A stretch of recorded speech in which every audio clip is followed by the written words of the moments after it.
Frontline workers keep our world moving. They work in high-stakes, fast-changing environments where technology can empower them or hold them back. And when adoption fails, the impact ripples outward, slowing teams, frustrating customers, and undermining the success of the entire organization. This is Frontline Innovators, and I'm your host, Justin Lake. In each episode, I speak with leaders who are rethinking how technology is introduced, embraced, and sustained on the front line. Leaders putting people at the heart of digital transformation. Frontline Innovators is brought to you by Skillful. We help organizations achieve lasting technology adoption for frontline teams so they can work smarter, safer, and with confidence in the tools they use every day.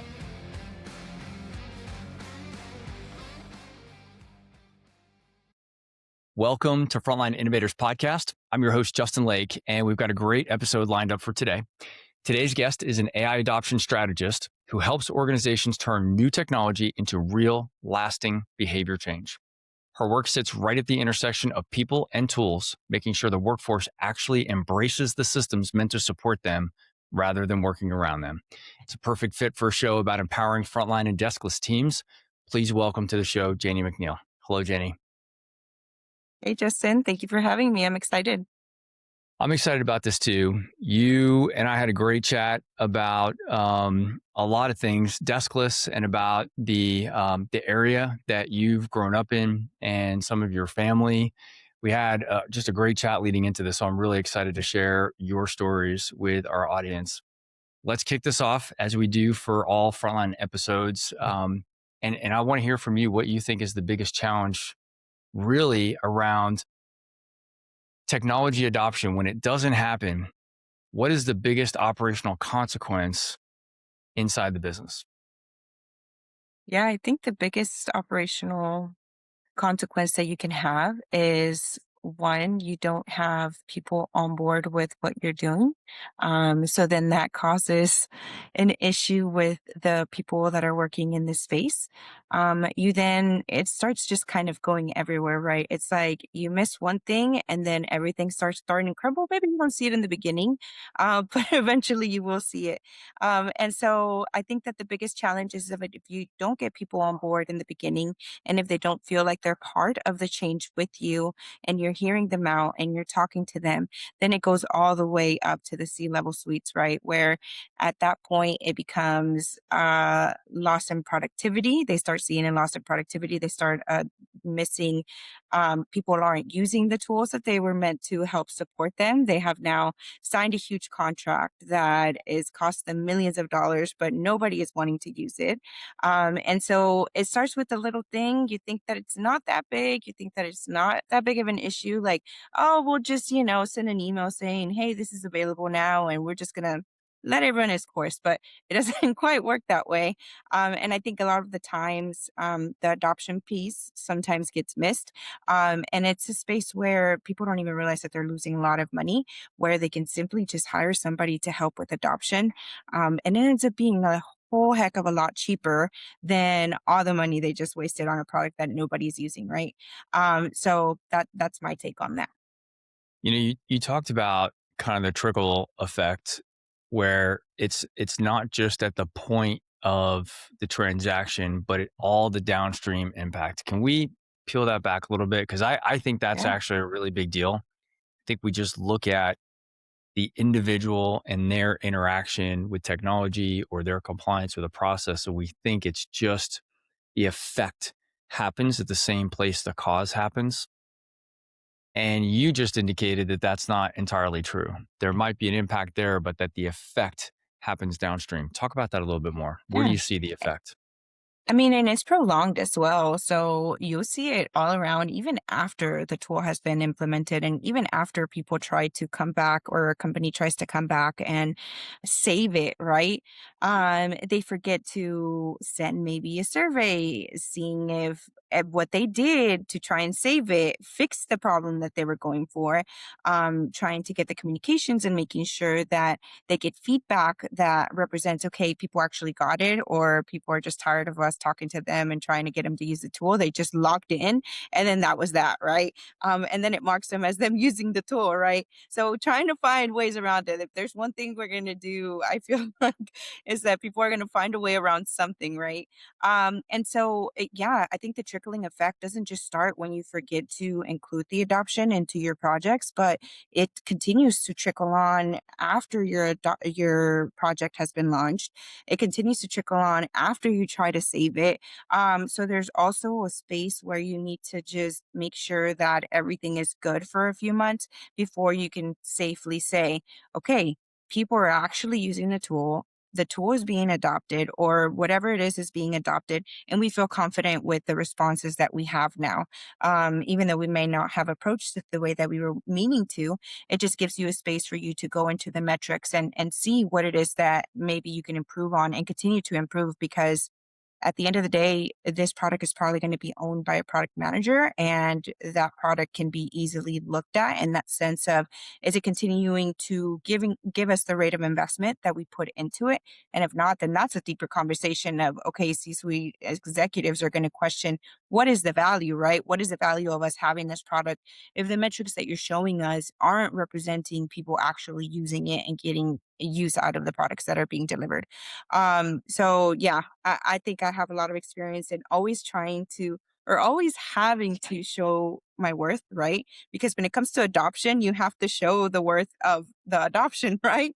And so I've gotten really good at just that. Like, whenever product leads, or I work with product leads and we talk about what that looks like, long term for them, it's like, where can we set up to there where there's metrics, or what are you looking at as metrics as your point of success? And so that's really important, because they'll also have to eventually show the products, I guess, just, why it's there and why it's important to have it. If not, it's going to get cut, right? Eventually, when people are making cuts, the first things that they're trying to cut is things that are expensive and nobody's using, right? And so that's where, just always making sure that your product is being used appropriately just helps with the adoption process all throughout. I'm so glad you brought up the product managers because I think the product managers, they've been showing up a lot in my day job, which is great because I think they should. At Skillful, we often end up talking to OCM folks. We often end up talking to operational leadership and IT leadership about the technology itself. But really, one of the key stakeholders is exactly as you pointed out, is that product owner, the person that is responsible for that technology platform and determining its success. And I think a lot of times it's so interesting that we're talking about this because the things that they are looking to achieve with that system oftentimes aren't related necessarily directly to the users. And what I mean by that is often the people that are using the systems are a means to an end. So to make an oversimplified example, if we wanted to improve inventory tracking, we might give the folks a new inventory mechanism, a faster way to do inventory or something like that. But the goal isn't really just for their performance. The goal is so that we have better visibility into the supply chain, as an example, right? But the success criteria needs to include more than just did people log in, right? This isn't about just pure Yes. utilization. It's about, are they using it? Are they following the process? Are they going through the SOP the way that they need to in that environment? So my first question to you is, why do you think that kind of gets swept under the rug as often as it does? I mean, it could be a combination of things. Sometimes product managers have more than just one product, right? And those products are huge products. Let's put, for instance, Microsoft, Adobe, whatever product it might be, just looking at just a huge product with, I mean, especially Microsoft. Microsoft has, it's Microsoft, right? But there's so many products underneath Microsoft, right? So now you're managing Planner, you're managing MS projects, you're managing all these really complex, different kind of environment products, right? That may in some way be connected, because they are. That's the great thing about Microsoft, but you still have to drive them differently, because you have different people using this products. While MS projects might be used by a planning team or a project, maybe you have somebody just using Outlook.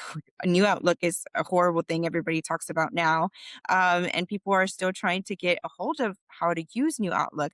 And eventually, new Outlook is going to be the new, and there's no going to be no classic, according to what they say from the grapevine.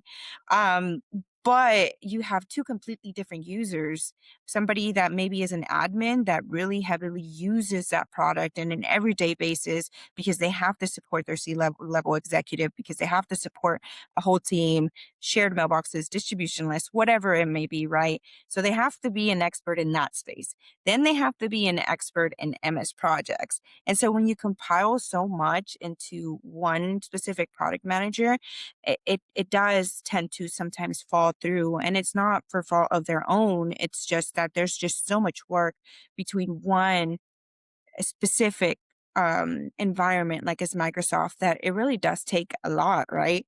And so I guess that would be one of the things that I've noticed is just a lot of work, where sometimes a lot of work, not enough people, right? And we struggle in that space. And another thing that I've noticed is that I do think that sometimes adoption is thought about as an aftermath instead of including people early on and including the professionals early on so that we can ask the right questions and bring the right questions up to just the top and make sure that we're all aligned. It's more thought about as an afterthought when the project is almost done. And so then they're just ready to launch, right? And we're like, wait, come back. Let's understand it a little bit. Let's understand it, how the user experience is going to work, and let's put a plan together on how we can make this work in the next, whether it's a 30, 60, 90-day plan, or looking at we need to create videos for them so that they can understand it based on the information that the learners that we have. Do we need to create KB articles, whatever it may be, right? We need to create a plan around it and build all of that information for them too, which is not something that you could just bring somebody in at the end and expect for it to be done, right? So, I think that's another reason that sometimes product managers may struggle. It's because they don't bring in the change management group early enough into the conversations.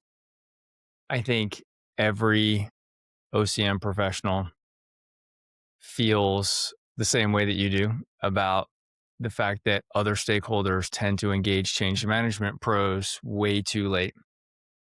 We've talked a lot on this podcast where it seems that for people not involved in change management personally, that others kind of come in and say, hey, at the 11th hour, can you like sprinkle some of that change management stuff Yes. on this? Right. Like it's a Oh, magic wand somehow. yeah. It just seems like, we've had this podcast now for a few years, and this goes all the way back. I think we started in 2022 or something like that. We've been talking about this since at least then, and I'm sure it wasn't even a new topic then.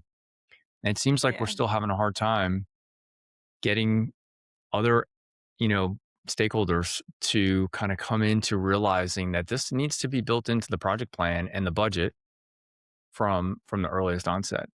Well, why do you think it gets overlooked? Do you think that people just underestimate the value or the need of really solving for this?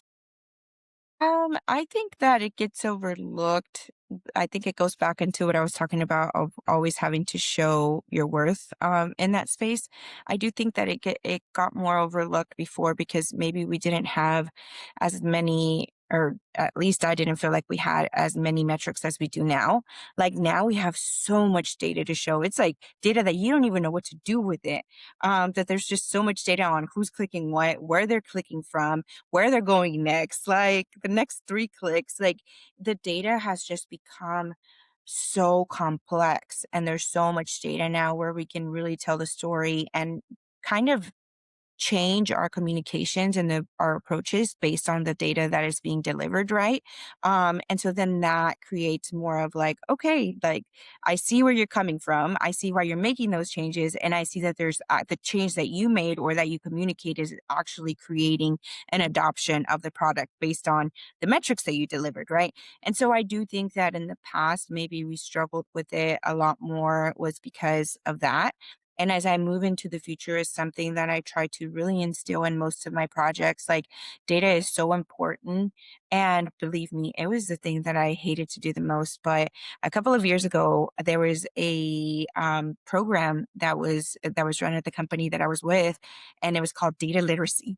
And I swear to you, it is the best thing that I have ever seen a company invest in because it meant that people were learning how to tell a story with data.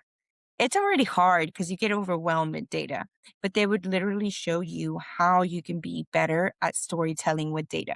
And that was just so important. And that was just made a complete shift in the way that I delivered products because anytime that I delivered products, I would deliver the product and we would go over what our expectations were, what the benchmarks were.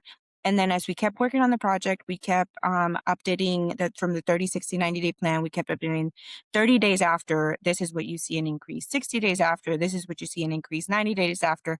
And as we were closing, it created a story of, hey, through this whole time, this is what it's looked like. This is what adoption has done for you. And this is how you have really implemented the product and people have seen it. So I think that that is one of the pieces where I think maybe in change management, people may hate data, may hate pivot tables, Python, Excel, but let me tell you, Copilot might be some of your solutions there too. So That's that's really where the interesting. AI comes in and So helps you out you're a little. really, this is interesting. With all the podcasts that we've had, I haven't actually had a lot of people talking about using data to, especially at the like user interface level where you see people transacting inside the software. I haven't heard a lot of people using that data to actually understand adoption or lack of adoption. So that's really interesting. So I know Microsoft in particular is doing a lot with that on their kind of desk applications for knowledge workers. Do you see a distinction between things that you've done in that area of data collection for knowledge workers versus kind of the frontline worker applications? Do you see that being a little bit different? Yeah, I mean the complexity of the information that Microsoft gets you, even just being an admin and being a Microsoft admin gives you so much access. Like so much access to what people are clicking on, to what people are looking at in their computers, right? And so I think that that does tell a story for me, and that does explain why maybe Microsoft even has a whole adoptions website. I don't know if you knew that or not, I but don't know that. Microsoft, Tell me more. yes, Microsoft has a whole website dedicated specifically for adoption. So let's say that you're coming from a business like finance, it shows you how you can adopt Copilot in finance, how you can adopt Excel in finance, how you can adopt and it's all around adoption. And they have spent a lot of time in building this out, building communities within it. And it has been one of those things that I really have liked about Microsoft because they're not just giving you the product, they're also showing you and helping you find the adoption. And so that's how I found out about the admin and the admin scores because they actually have a whole dashboard created around adoption and they'll go in there and they'll show everything like how good your it gives it a score, and so it tells you the score of how good your product or their product is doing in your company, and then you're able to see that there. So I think that that is just the difference in them, the amount of complex information that they give you, the time that they took to make sure that you knew that the products that they were delivering were going to get adopted. And I do think that sometimes maybe when you have product managers or even change managers that are working in these products, they don't know that those resources are there. So it's really important to just make sure that they know that those resources are there. That's really interesting. I had no idea that Microsoft was making those investments in those applications. And it is interesting also, it kind of makes another point that these applications that you're talking about, even things like Excel, have been around literally for decades.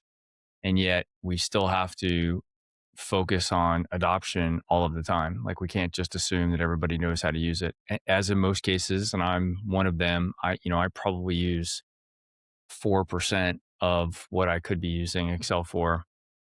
And so, you mentioned pivot tables before. That's always my Achilles heel. Every time I have to use a pivot table, I have to go back and watch a YouTube video or something because I forget how to do it. You have it flagged your favorite Yeah, your favorites. exactly. Because I use them like once every 6 months or something like that. It's not a normal part of what I do, and so on occasion I need a refresher, and then I go back in and it feels natural again, and then I use Yeah. it for a couple of days, and then I may not see it for a while. But it's interesting to hear that one of the largest software companies in the world, some of the most widely deployed applications in the world, still needs to be thinking about adoption and refresher content to make sure that users are getting the most value out of their platforms. Now, when you and I first talked, you mentioned that you grew up in one of the largest manufacturing communities in the world.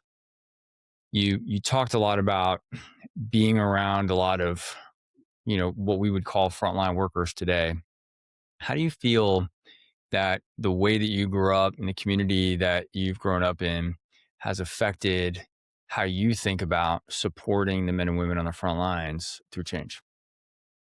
Yeah, I think that it's given me a lot of versatility in the way that I see people understand the information that is being fed to them. It really helps me support from a user experience standpoint and putting myself in their shoes. I think one of the things that we talked about the last time is that many of the times the people in our community, this is their end game. The manufacturing world is what their grandparents did, what their parents did, and what they will do for the rest of their lives, right? Not to say that they some of them don't go off and do something else completely different. Yes, they do, but a lot of the people in our community that ends up being their end game, because you have good benefits, you end up making a good life for yourself. Your whole family's here, and so I do see that a lot of the companies around here invest into that, right? And so they invest into our communities, they invest into our schools, and so we're talked about manufacturing engineering from the time we're in pre-K. I used to come home with these little, there were these little like balls like that were like really fluffy, and then they had a little hard hat on top of them, and then they had a company name on top of them depending on whichever company came by, and they had a little sticker on the bottom of them. I don't know if you remember those or not, and they had their little googly eyes, and you'd put them in your dashboard and we would collect all of them. It was like the most exciting thing that we would do. I think our daughter actually has one upstairs. I'll have to like send you a picture later or something, but yeah, so they've always been part of the community and coming in to talking to the young kids, but then it just progresses. Once you go into middle school, once you go into junior high, and then even if you go into high school, you have specific programs that are intended to be to get your kids a college ready is what they call it, or workforce ready, I'm sorry.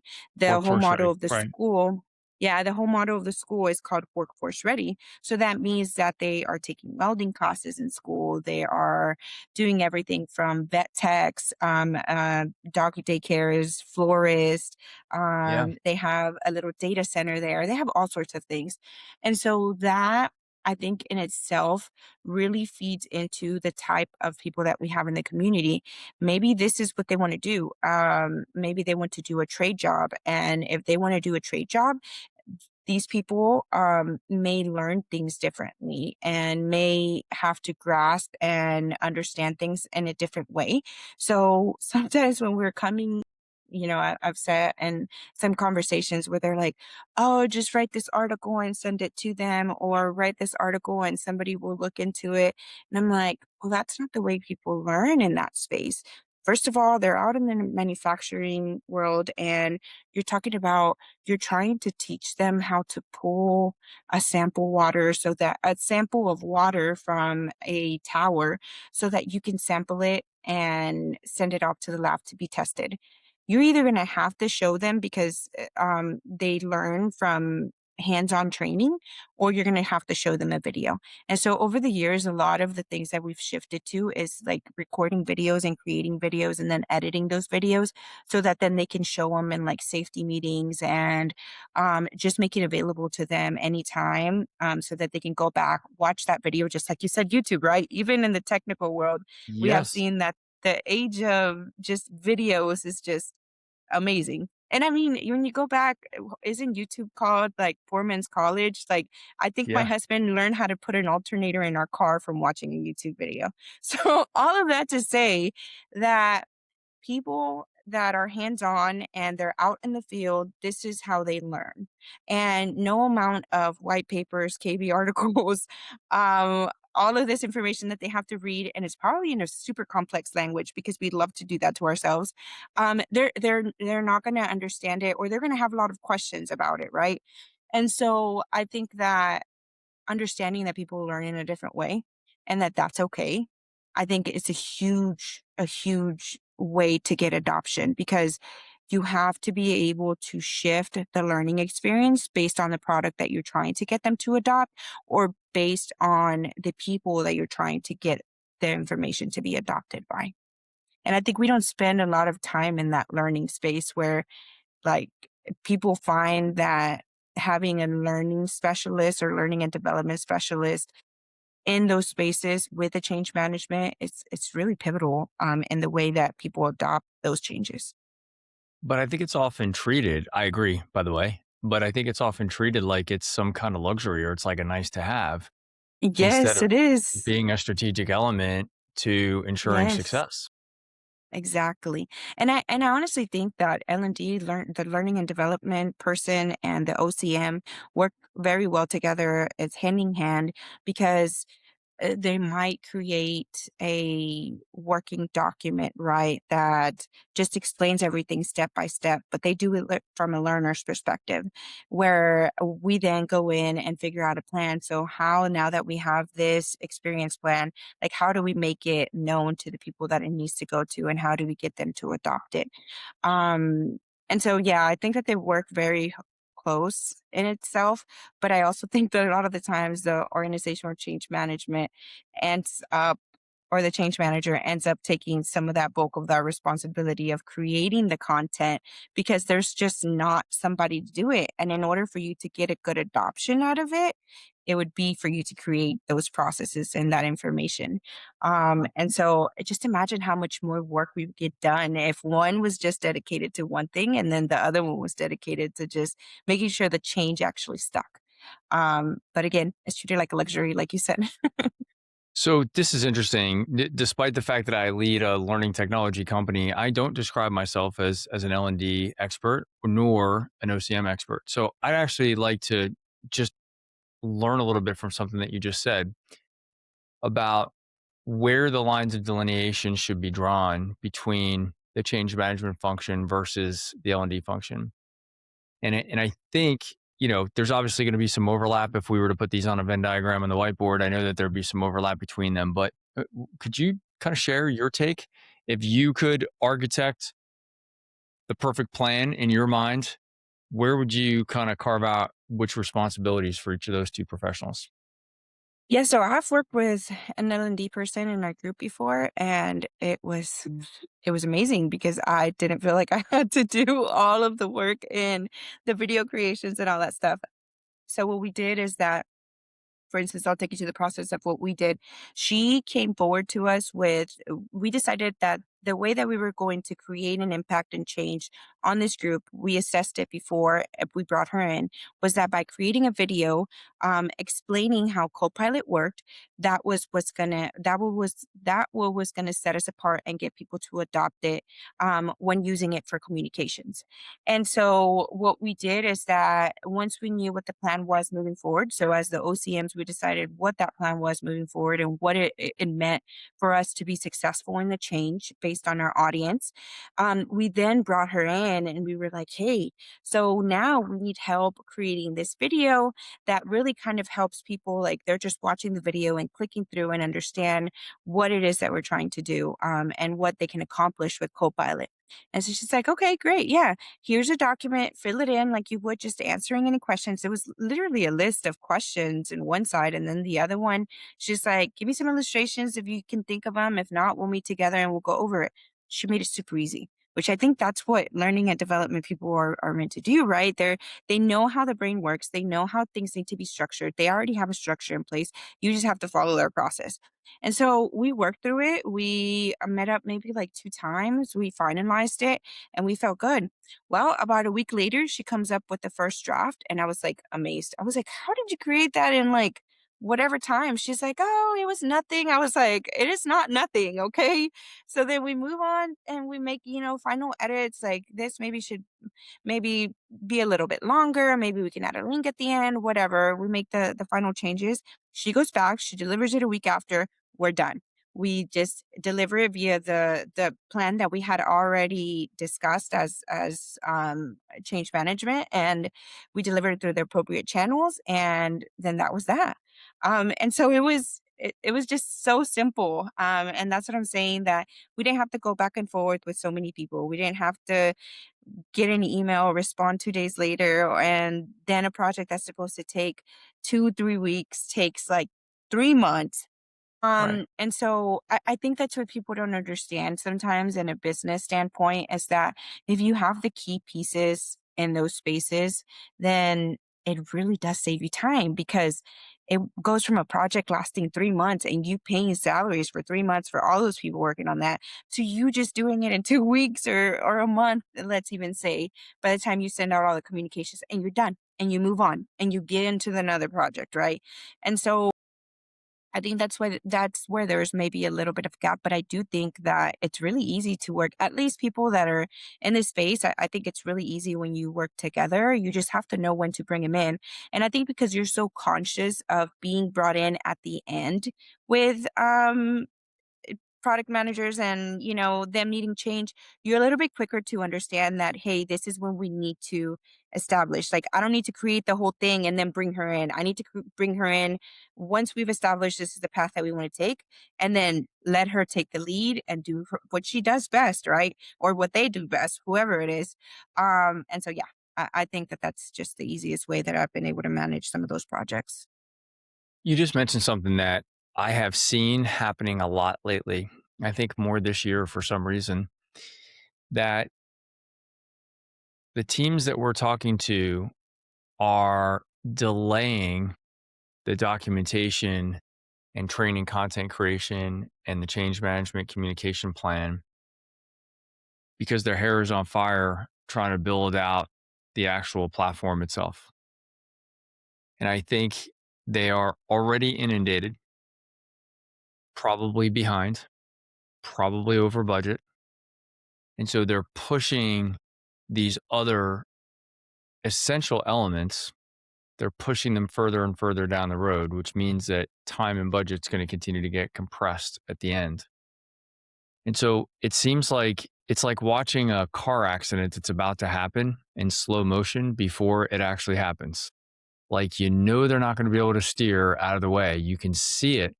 You're standing back a mile away. You can see the trajectory. You can see they can't slow down. And yet, there's going to be an impact. And I haven't figured out how to help those folks like rewind a little bit and say, you're going to experience pain because of what you're doing right now. Like, I know you think you're helping yourself because you're delaying the documentation and creating some of the training materials and stuff like that. But in the end, it's actually going to be more painful. And I just haven't found the right words to help, or the right document or whatever it is that I could do to help those folks see that we can avoid some of that. It would be better to get started now and at least start building out a framework, at least build out some of the assets, at least begin to think about the communication plan sooner rather than later. In fact, even start to drip some of this out to the end user population in advance so that we're not slamming them and having them drink from a fire hose in the 11th hour. You know, what are your thoughts on that? Do you agree, or do you see that a little bit differently? Do you maybe take a perspective from the product owners a little bit more? What are your thoughts on that? Yeah, I think that, I mean, I think it's a little bit of both. I think sometimes, a lot of the times, I am so sensitive, or I think I'm just one of those people that is a very big empath, no matter who it is and what they're doing, right? So I really do empathize with the product managers and what they have to go through and all the products that they have to lead, right? So I really do try to be empathetic to how, you know what I mean, they forget to sometimes like bring you in at some point. But I think it all revolves around relationships, if I'm being honest with you.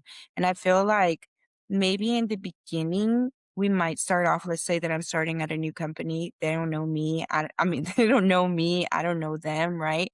And so you have to build that trust. And with that trust, I think that it comes where they naturally start bringing you in.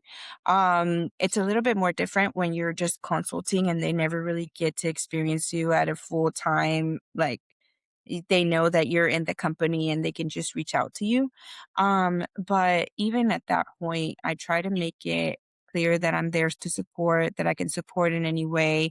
I try to do maybe like a weekly or a bi-weekly catch up, just like, hey, I'm here if you need help with anything.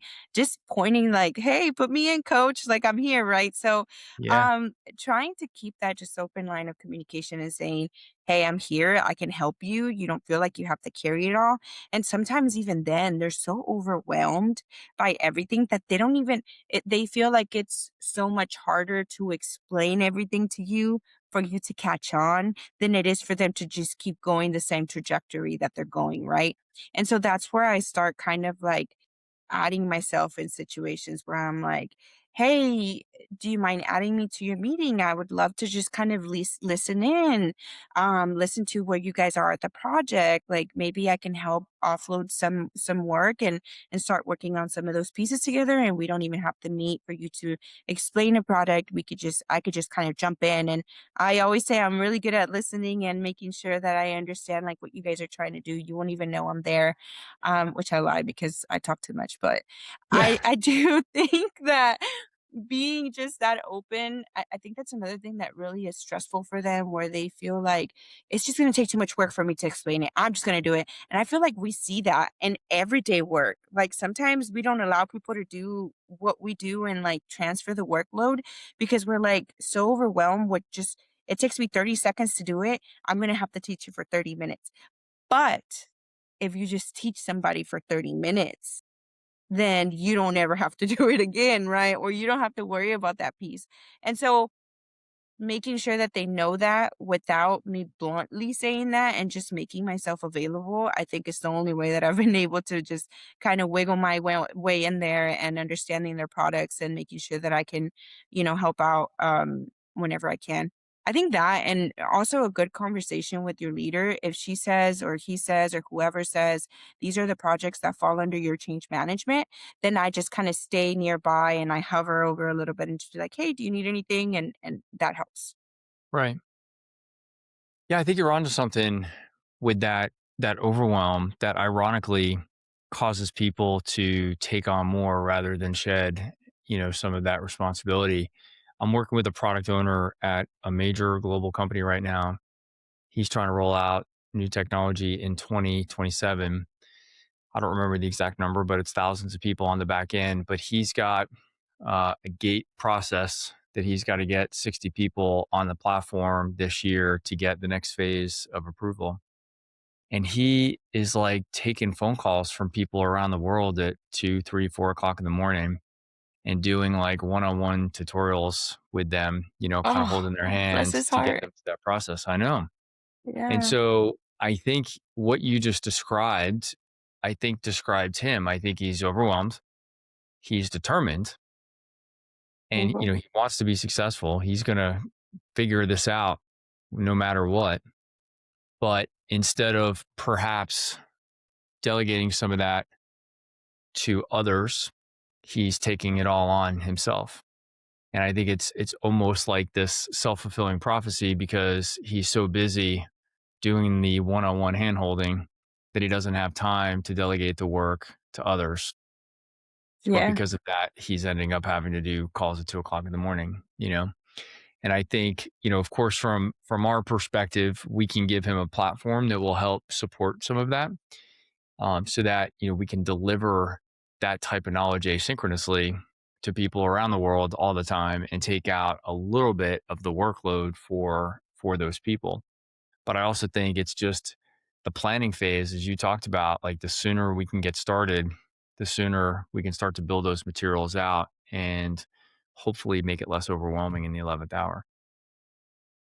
And I think as just overall, I think that we keep learning, right?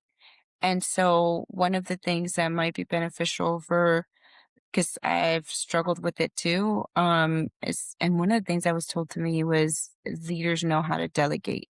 To be a leader, you have to know how to delegate. And that's most of what leadership is delegating and make sure that everybody's aligned and being kind of that branch that everybody leads into. So just we continue to learn, right? So just taking some sort of leadership expertise, I think that's another really good thing that people don't, or companies don't realize that they need to invest in, is just leadership building and continuing to make sure that leaders are good leaders, because it's very important too. We're coming up to the Coming end of up our to the end of time. our time. Before we wrap Before we up, wrap up, I'd love to I'd love to hear hear something you're something. able to share. What's an adoption challenge that you're working on, particularly anything you're working on with frontline team members today? What's something that you're working on, and what are some of the challenges that you're trying to overcome today? Yeah, I think that one of the main challenges right now for just adoption, I think in a big era of AI, you have this group of people that are really scared of AI. You have a group of people that are struggling to know if they should take the leap and understand it. And I think one of the things that I have learned over the past few months of just, or the past few years of working with AI and being part of pilot groups, is that in order to get people to adopt AI, you're going to really have to put the people at the front of it. So when people say things like, we are restructuring because of the era of AI, or we are transforming our company, creating something different, reorganizing because of AI, that makes people not want to adopt AI. So you have to be really careful with the way that you're choosing to, and maybe companies, are going through a hard time. There's been massive layoffs everywhere. And maybe that's the way that they're using to explain why there's a lot of layoffs. We don't really know, right? Unless we're sitting in those conversations, what's really happening and why there's been so many restructures everywhere, right? But I think that if you are a company that's trying to get people to adopt AI, you're going to have to explain to them how they are important to use AI. Yes, AI can help them be less stressed, do things faster. But at the end of the day, you still need somebody to do it, to work it, and to be able to manage it, right? And so I say this to say that there is a really good tool that I've learned about and I've used with Prosci. Prosci has and it's very simple. It's just a table. It has, I think, like three pieces, and it says you put the task on the left, and then as you're working through your everyday life, you write your task. What is a task that pops up for you today that is a nuance, and you're just like, "Ugh, I really don't want to do it. It's fast, but it's just overwhelming, and it just makes me upset." You write that task down. And you go like that for like the whole week and you get a list of things that or tasks that you're doing, right? And so then now you have these three buckets and you categorize them and you check them, you check the box that either is something that you have to do because there's no way to automate it. It's something that maybe you can help speed up the process by asking Copilot or whatever to draft the email that you send every month for the newsletter, whatever it is. So then you're working with AI, or it's something that you can automate, like a flow. When somebody submits a form, it automatically adds it to a list, and that list is seen by everyone on, a question that is asked or how it's answered or whatever it may be. And so there's those three buckets: the things that are automated, the things that AI has to do with you, and the things that you have to do yourself.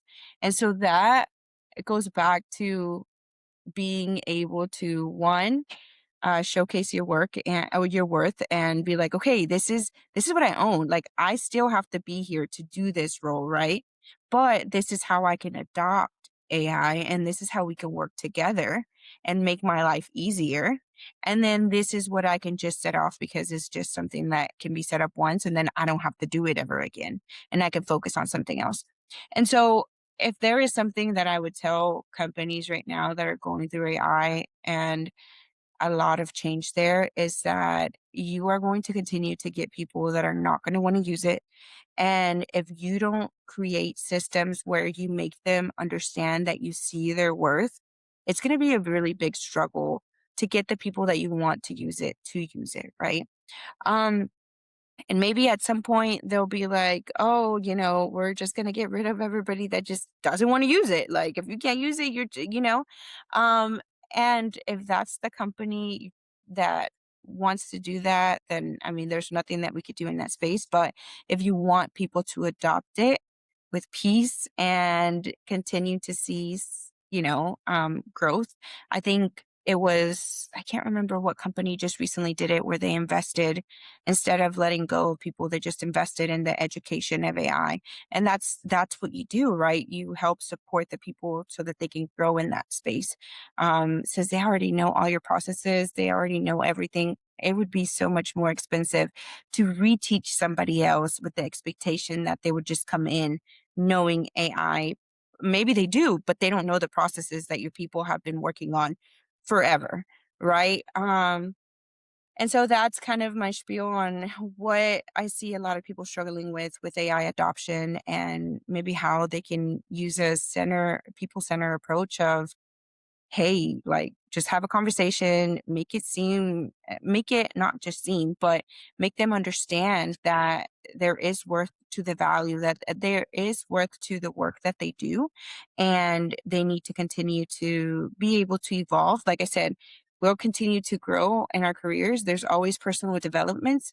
Treat AI as a personal development. I was learning data just a couple of years ago with data literacy, right? And so we continue to grow. It's just another tool that we have so that we can continue to grow. It's a little bit interesting that the knowledge workers now, like there's been a role reversal. For decades, I was involved in technology deployments on the front lines where the men and women on the front lines were being handed a new mobile device and they feared for their future because of the automation that was affecting their job. And the knowledge workers would try to say, well, don't worry about that. We still need somebody to drive the truck and do this and do that and the other thing, right? And now there's a role reversal. Now, in this era, the frontline workers, the field based employees, are not seen to be as threatened by AI as a lot of knowledge workers who are sitting at a desk working on Excel spreadsheets that Claude or Copilot can recreate in 5 minutes, right? And so it's really interesting to see that role reversal, that transition where the fear has shifted to a different segment of the workforce. But what's the most interesting part of that is that it still comes down to the same thing, which is the anxiety associated with things that are new, particularly those things that are technology new, because they make us feel like if we embrace the technology, they're going to need fewer of us humans to do this. And so that threat really actually squashes a lot of the adoption. And so whether you're talking about a knowledge worker working on spreadsheets or a frontline worker doing deliveries or field service calls, I think the same thing that you said is true. We have to remind the humans of where their value is. We might have to remind some senior leaders in the organization about where their value is if we're And you got being that list already. yeah, I You just mean, got to show your list. yeah. And so I think that's really important to make sure that everybody in the organization understands the value of the humans and then, make sure that the technology is there to support them, not just necessarily replace them. But something else you said, I also agree with, which is that I do think as humans, we have to accept that this is not going anywhere. And the more we can embrace it, the sooner we can embrace it and be a part of the solution rather than truly let ourselves just be affected by the solution. I think it'd be good for everybody. And there will be some people that will opt out, and that's okay too. but it's going to be really tough for those people to succeed in the current and future, world economy. Yeah, and I mean, I think that's why that list is so important too. I think a lot of the places where people may fail is where they think AI is needed for everything. AI is Right. not needed for everything, right? Right. Um, Something so simple they make it so complex by running it through AI or doing all this stuff, like it doesn't have to be. And so I think that that's why Process has like really good guidance on, hey, just write it all down. Maybe some things need it, maybe some things don't. So it just, and again, you can send that up to your senior leadership and let them know your worth. I don't know how they'll see it, but you can send it to them and be like, hey, you know what? You still need me here. I think that's good advice. Janie, we're going to wrap it up there. Thank you so much for For being on the sure. podcast today. I appreciate getting to know you and sharing your wisdom with our audience. Thank you so much. Of course. All right. Thank you guys. Bye now. Thanks for listening to Frontline Innovators. If you enjoyed today's conversation, be sure to subscribe so you don't miss future episodes. And remember, when we put people at the center of digital transformation, frontline workers thrive and organizations succeed. This podcast is brought to you by Skillful, helping frontline teams adopt the technology they need to work smarter, safer, and with confidence.